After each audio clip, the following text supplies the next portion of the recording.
রূপা, রূপা। আলম এভাবে ডাকতে ডাকতে বাড়ির ভেতর প্রবেশ করে, হাতে তার রমজানের বাজারের ব্যাগ। হায় আল্লাহ, এতগুলো বাজার এনেছেন, বাড়িতে কি কোনো মেহমান আসবে নাকি? না রূপা, কোনো মেহমান আসবে না। তুমি কি ভুলে গেছো রমজান শুরু হয়েছে? তাই বাজার করে নিয়ে এলাম। রোজায় তো একটু ভালো মন্দ খাবার খেতেই হয়, তাই না বলো? মা আবার গরুর মাংস খেতে খুব পছন্দ করে, তাই আজকে এই দেখো গরুর মাংস নিয়ে এসেছি। ঠিক আছে, আপনি বাজারগুলো রাখুন, আমি রাতে রান্না করে রাখবো। সেহরিতে আমাদের বাসায় কেউ বাসি রান্না খায় না রূপা, আমার মাও খান না। কি বলছেন? রাতে খাবার রান্না করে ভোরবেলা খাবো? এতে খাবার বাসি হবে কেন? আমি না হয় সেহরির আগে একবার গরম করে দেব। রূপা যখন এসব কথা বলছিল ঠিক তখনই সেখানে আলমের মা আসিয়া চলে আসেন। আমার ছেলে ঠিকই বলেছে বৌমা, আমরা সেহরিতে রাতে রান্না করা খাবার খাই না। এত বছর ধরে আমি সেহরির 1 ঘন্টা আগে উঠে রান্নাবান্না শেষ করে রাখতাম, আর সেহরির সময় সবাই গরম গরম খাবার খেতাম। আর যেহেতু আমাদের বাড়িতে এবার তোমার প্রথম রোজা, তাই তোমাকেও ভোরবেলা উঠে রান্নাবান্না করতে হবে, বুঝেছো? কিন্তু মা, হুট করে ভোরবেলাতে তো ঘুম ভাঙতে চাইবে না। আমার আবার ভোরবেলা ঘুমই ভাঙে না। বাবার বাসায় তো আমি অ্যালার্ম দিয়েও ঠিক মতো উঠতে পারতাম না, আমার মা আমাকে তুলে দিত। কিন্তু এখানে আমি কি করে উঠবো বলুন তো? তাই বলছিলাম কি, রান্নাটা রাতে করব, কারণ ভোরবেলা উঠে রান্না বান্না করতে তো কারোরই ভালো লাগে না, তাই না? ভালো লাগে না বললে তো হবে না বৌমা, অভ্যাস করতে হবে। মানুষ অভ্যাসের দাস, বুঝলে? অভ্যাস করলেই সবকিছু আয়ত্তে চলে আসবে। তাছাড়া তোমার বাবার বাড়িতে কি হয়েছে না হয়েছে সেই নিয়ম কানুন তো আর এখানে চলবে না, বুঝেছো বৌমা? আমরা যেভাবে এত বছর রমজান পালন করেছি, তোমাকেও সেভাবে পালন করতে হবে। আর হ্যাঁ, আমি কিন্তু ভোরবেলা রুটি আর সবজি খাই, আর আমার মেয়েও রুটি মাংস খায়। এসব খাবার রান্না করতে তোমার কতটুকু সময় লাগতে পারে তা বুঝে তুমি মধ্যরাতে ঘুম থেকে উঠবে, এই বলে দিলাম। ঠিক আছে মা, যেহেতু আপনারা রাতে রান্না করা পছন্দ করেন না, তাই যেভাবেই হোক আমি ভোরবেলায় উঠে রান্না করার চেষ্টা করব ইনশাআল্লাহ। হাজার হোক, এই বাড়িতে এবার আমার প্রথম রোজা।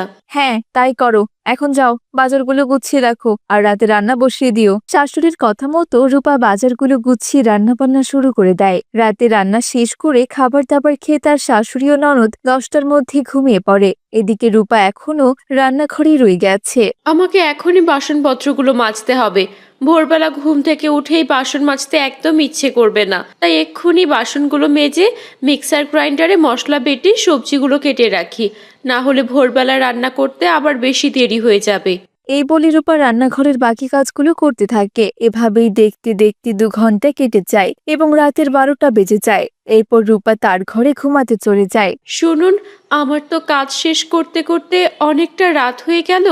বলছিলাম কি, আপনি একটু আমাকে ভোরবেলা 2টা-2:30টার দিকে ঘুম থেকে ডেকে দিতে পারবেন না? মানে আমি যদি আবার ঘুম থেকে না উঠতে পারি সেজন্যই বললাম আর কি। তাছাড়া আপনাকেও তো রোজা রাখার জন্য ঘুম থেকে উঠতেই হবে, তাই আমাকে না হয় একটু ডেকে দিলেন। আর যদি পারেন তাহলে একটু কাজে না হয় হেল্প করলেন। তোমার কি মাথা পুরো খারাপ হয়ে গেছে নাকি? আমি করব রান্নায় হেল্প? আমি আজ অবধি কখনো বাড়ির কোনো কাজকর্ম করিনি।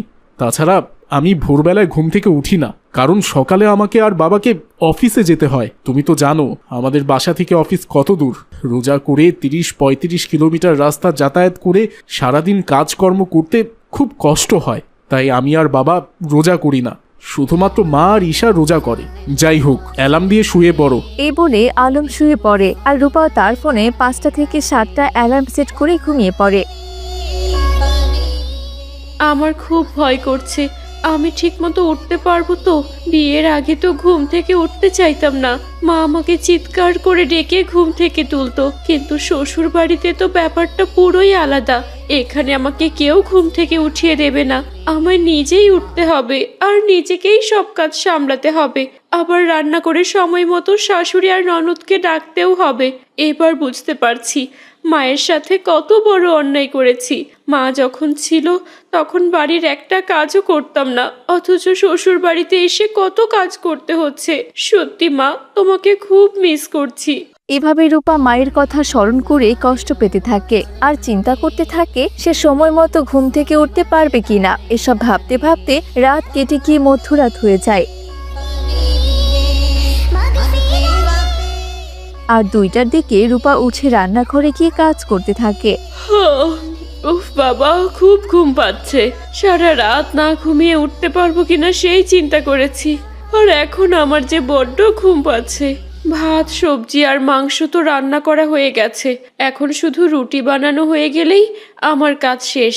আমি তো একা হাতে এত কিছু করতে পারবো না, সময়ও তো বেশি নেই। এক কাজ করি, গিয়ে ঈশাকে ডেকে নিয়ে আসি। এরপর রূপা ঈশার ঘরে যায়। সেখানে তার শাশুড়ি ও ননদ ঘুমিয়ে আছে।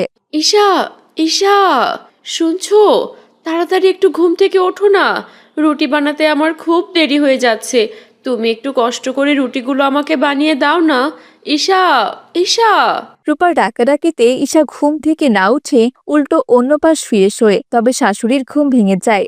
আহা বৌমা, এভাবে চেঁচামেচি করছো কেন? আর তুমি কি বললে আমার মেয়ে রুটি বানাবে? ও তো এমনি সময় বাড়ির কোনো কাজ করে না, ও কিনা আবার ভোরবেলায় উঠে রুটি বানাবে? তোমার কি মাথা খারাপ হয়ে গেছে? শোনো, আমার মেয়ে রুটি বানাতে পারে না, আর ওটা ওর কাজও না। কাউকে বিরক্ত না করে তাড়াতাড়ি করে রুটিগুলো বানিয়ে নাও। আমি কিছুক্ষণের মধ্যে ঈশাকে নিয়ে খাবার টেবিলে যাচ্ছি। শাশুড়ির কথা শুনে রূপার খুব মন খারাপ হয়। সে রান্নাঘরে গিয়ে রুটি বানাতে থাকে এবং খাবার রেডি করে। কিছুক্ষণ পর শাশুড়ি ও ননদ টেবিলে আসে। তোমাকে তো আমি বারবার করে বললাম মা, আমার ভোরবেলা কোনো কিছু খেতে একদমই ইচ্ছে করে না। সেহরির সময় কয়েকটি খেজুর খেলে আমার পেট ভরে যায়। শুধু শুধু আমাকে এতগুলো খাবার খাওয়ানোর জন্য কেন জোর করছো তুমি? আমার খুব ঘুম পাচ্ছে, আমি ঘুমাতে যাব।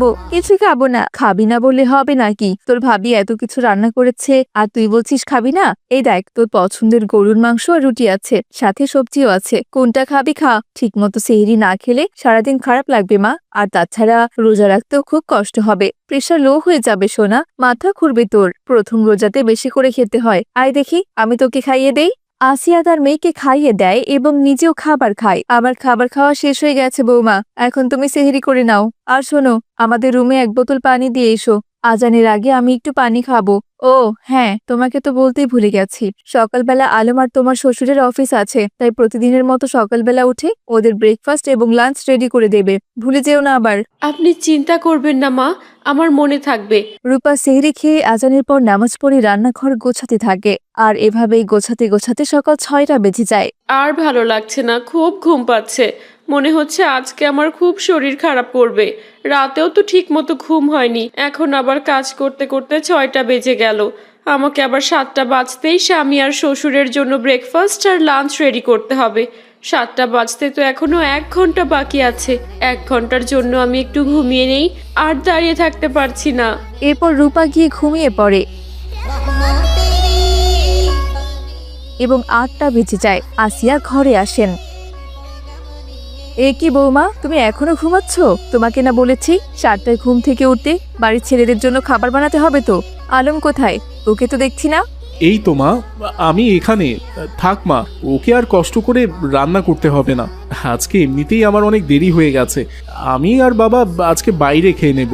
তা কি করে হয়? হ্যাঁ, তোর বাবার তো গ্যাসের সমস্যা, বাইরের খাবার খেতে ডাক্তার নিষেধ করে দিয়েছে। তোর বউয়ের তো দেখছি কোনো কাণ্ডজ্ঞানই নেই। একদিন একটু সেহরিতে রান্না করেছে বলে সকাল সকাল ঘুম থেকে উঠতেই পারেনি। কদিন পর তো বাচ্চা কাচ্চা হবে, তখন সংসার সামলাবে কি করে শুনি? শাশুড়ির এমন কথায় সে লজ্জিত হয়ে কাজ শুরু করে। এরপর বেলা 11টা বাজে। মা দেখুন না ঈশাকে, সে কখন থেকে ডাকছি অথচ ও উঠছেই না। আজকে তো ওর কলেজ আছে, ওকে উঠতে বলুন না মা। না না, আমার মেয়েটাকে আরেকটু ঘুমাতে দাও, এত কষ্ট করে উঠতে হবে না ওকে। তাছাড়া রোজা রেখে কলেজে গেলে ওর কষ্ট হবে, বুঝেছো? তাই ওকে আর কলেজে যেতে হবে না। তাছাড়া এমনিতেও আমার মেয়েটা অনেক দুর্বল হয়ে গেছে, তাই আমি নিজেই ওকে বলেছি রোজা রেখে সারাদিন শুয়ে বসে থাকতে। এই কথা বলে আসিয়া চলে যান। রোজা রেখে বাড়ির মেয়ে কলেজে যাবে না, কারণ তার কষ্ট হবে। আর রোজা রেখে যে বাড়ির বউ সমস্ত কাজকর্ম করছে, তার বেলায় কিছু না। আমি কাল থেকে ঠিক মতো ঘুমানোর সময় পাইনি, অথচ আমাকে একটা বারের জন্য বলল না বৌমা তুমি ঘুমাও। আর নিজের মেয়েকে ঠিকই বলল সারাদিন ঘুমাতে, যেন তার মেয়ে একাই রোজা রেখেছে, আমি রাখিনি। সত্যি বিয়ে না হলে আমি বুঝতামই না বাড়ির মেয়ে আর বউদের রোজা কখনোই সমান হয় না। রূপা কাজ শেষ করে নামাজ পড়ে শুতে যাওয়ার সময় শাশুড়ি আবার আসেন। শোনো রূপা, আজ আমাদের বাড়িতে আমার ননদ ইফতারি করতে আসবে। তোমার শ্বশুর তার বোনকে দাওয়াত করে এসেছে, বুঝেছো? তাই খাবারের আয়োজনটা বেশি করে করতে হবে। সে তার বৌমাকেও নিয়ে আসবে, বুঝতে পেরেছো? তাই ইফতারের আইটেমগুলো বাড়াতে হবে। সাথে একটু লাচ্ছি ফালুদা এসবও করো। ওরা আবার মিষ্টি খেতে খুব ভালোবাসে। অনেকদিন পরে ওরা আমাদের বাড়িতে আসছে, তাই কোনো কিছুর যেন অভাব না থাকে, বুঝতে পেরেছো? পেঁয়াজু বেগুনি থেকে শুরু করে ফিরনি পর্যন্ত সব রান্না করবে। এই কথা বলে আসিয়া চলে যান। রূপা ক্লান্ত শরীরে রান্নাঘরে যায়। সারাটা দিন রোজা রেখে কাজ করতে করতে অনেক ক্লান্ত হয়ে গেছি। রাতে ঠিকমতো ঘুম হয়নি। বাবা মার বাড়িতে থাকতে বুঝিনি যে শ্বশুর বাড়িতে রমজান মানে শুধু কাজ আর কাজ। বাবা মার বাড়িতে রাজরানী ছিলাম, আর পরের বাড়িতে এসে চাকরানী হয়ে গেলাম। কাজের মেয়ের মতো একটার পর একটা কাজ চাপিয়ে দিচ্ছে, অথচ রমজান মাসে বিশ্রাম নেওয়ার সময় পর্যন্ত দিচ্ছে না। এরই নাম বোধ হয় শ্বশুর বাড়ি। এদিকে বিকেলবেলা মেহমান রেহানা ও তার পুত্রবধূ আসে। আরে আরে রেহানা, কেমন আছো? কারো কোনো সমস্যা হয়নি তো আসতে? আলহামদুলিল্লাহ ভাবি, ভালো আছি। আর আসতেও কোনো সমস্যা হয়নি। রমজান মাস তো, তাই রাস্তাঘাটেও খুব একটা ভিড় নেই। আপনি আর ঈশা এখানে, তাহলে রূপা কোথায়? রূপা তো রান্নাঘরে খাবার দাবার রান্না করছে। রূপা, তাড়াতাড়ি শরবতটা বানিয়ে ফেলো, ইফতারের আর মাত্র 10 মিনিট বাকি আছে। একটা কথা বলি ভাবি, কিছু মনে করবেন না। রোজা রেখে কাজ করতে সবারই অনেক কষ্ট হয়। আপনারাও তো চাইলে পারেন রূপাকে কাজে একটু সাহায্য করতে। আপনি না পারলেও ঈশা তো একটু সাহায্য করতেই পারে। একা হাতে রান্না বান্না করা তো আর চারটিখানি কথা না, তাও আবার এই রমজান মাসে। এসব তুমি কি বলছো রেহানা? ঈশা কখনোই বাড়ির কোনো কাজ করে না। আমি কখনো ওর দ্বারা কোনো কাজ করাই না। তাছাড়া বাড়ির কাজ করার জন্যই তো ছেলের বিয়ে দিয়েছি। তাহলে আমরা কেন কাজ করব? আর তুমি বা কেন আমার মেয়েকে কাজ করতে বলছো বলো তো? রোজা রেখে ওর কষ্ট হবে বলে আমি ওকে কলেজে যেতে দেই না, আর বাড়ির কাজ করতে দেবো তা তুমি ভাবলে কি করে? হ্যাঁ, এটা তুমি কি বলছো ভাবি? রোজা রেখে তোমার মেয়ের কষ্ট হবে এটা তুমি বুঝছো, কিন্তু পরের মেয়ের রোজা রেখে এত কষ্ট করছে, তার কষ্ট হচ্ছে না? এই রমজান মাসে তুমি নিজের মেয়ে আর বউয়ের মাঝে ভেদাভেদ করছো। একজন সারা দিন শুয়ে বসে থাকবে আর একজন সারা দিন কাজ করবে। এই পার্থক্য করাটা কি তোমাদের ঠিক হচ্ছে?